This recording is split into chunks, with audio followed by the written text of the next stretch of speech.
And the solution is I bought some shelves.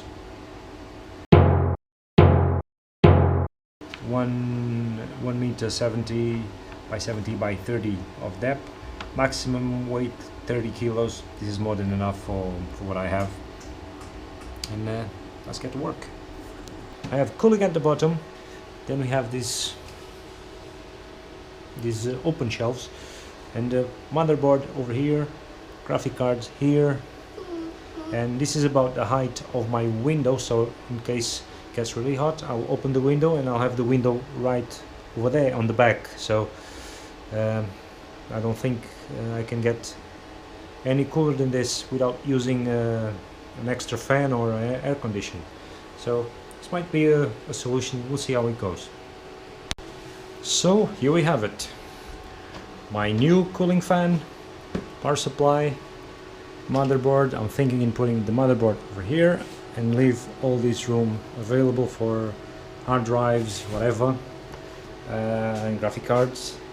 And just to give you a small demonstration, this is automatic, it's very slow, this is night, and this is custom. This is not in full speed, but just to have an idea of the airflow. This is not in maximum. The maximum speed of this is airflow. Maximum airflow is 150 or 180 CFMs. So it's very powerful. Although this is a filter, this is has a very powerful fan. And this usually is around 30 watts, more or less, in maximum speed. I also have the temperature and the humidity, which is nice. So there's plenty of airflow. Even if I go to the top shelf, I'll move this away. Even up here, not much, but there's still some airflow going through.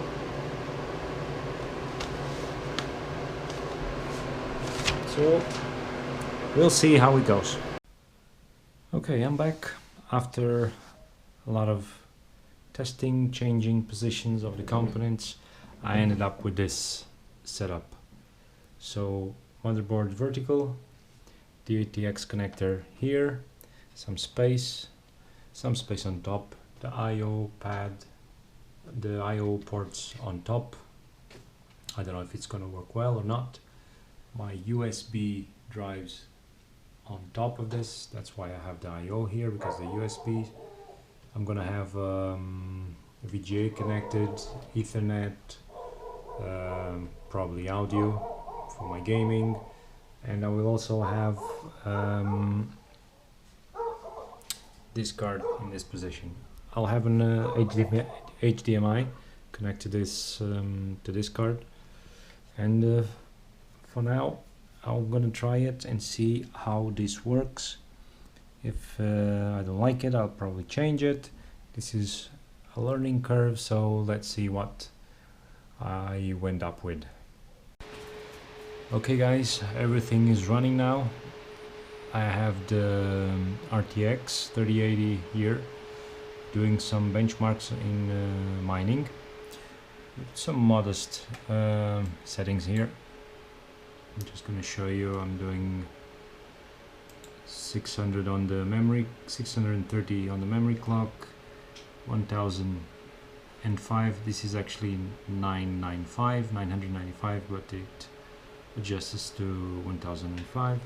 I'm doing 23.29 megahash. This is Ethereum, and I'm doing like 213 watts, 190.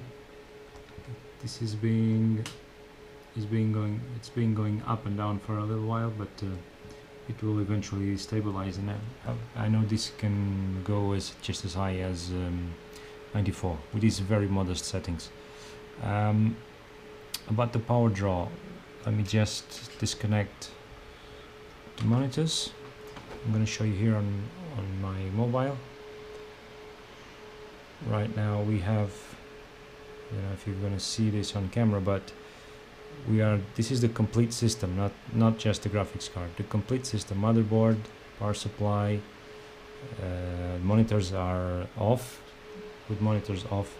266, 63, 266, 65 more or less is the power draw of the complete system. Okay, this is probably gonna be the worst unboxing you've ever seen. I'm just gonna move this, forget that. How does this open? Here we are. Sapphire and paper.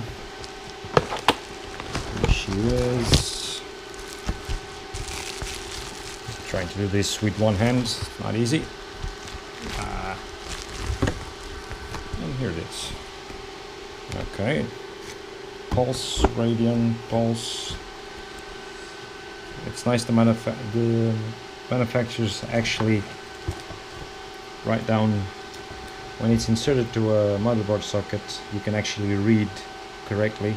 It's not the other way around. Once it's inserted in the PCI Express slot. Okay, good exhaust on the back. I don't like one thing is that manufacturers actually close this part, especially when you have a fan here. They close this part and it's just heat generating on this side. I do like a good exhaust on the back, especially after the PCB has ended. The PCB goes up to this place over here, ends up over there, and there's this good open space. This is a good solution for venting. I also like this open back.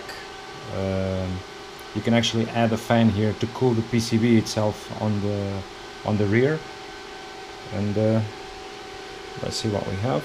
That's 1, 2, 3 display ports, 3 display ports, 1 HDMI, and here she comes. Some peeling to remove.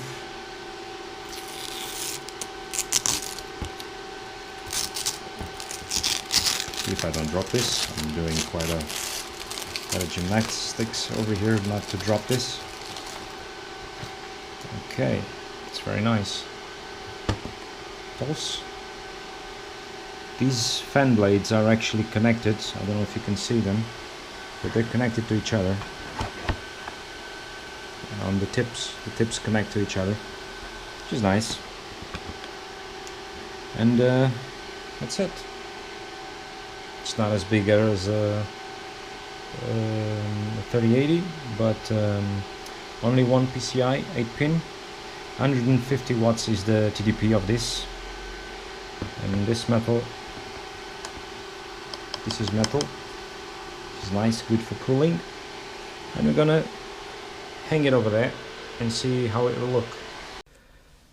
Okay, so I've hanged my card here. These lovely GPU hangers, very adaptive, latest model.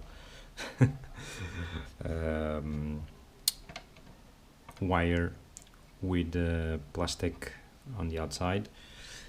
This is also holding my 3080, but the 3080 is slotted to the motherboard.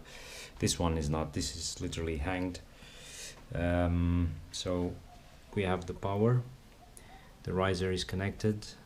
You can see the riser on this side here on the motherboard. Goes all the way here at the bottom. It connects over there. See if I can show you everything. My riser is powered. This is the second connector. I had to use this splitter actually as an extension. I didn't need to split, but this one was too short. It wouldn't reach the riser, so I'm using my power supply, my 750 watts Corsair power supply for both of these. I know this is they recommend 500 watts for this card and 750 for that one, but as far as I know, this one right now, the maximum I can get out of the 3080 is around 350 watts, just the card. Of course the motherboard and everything else and the hard drives also do some consumption, and I think there's enough room on this power supply to hold these two cards. Okay, with the 3 cards installed, 1 monitor turned on.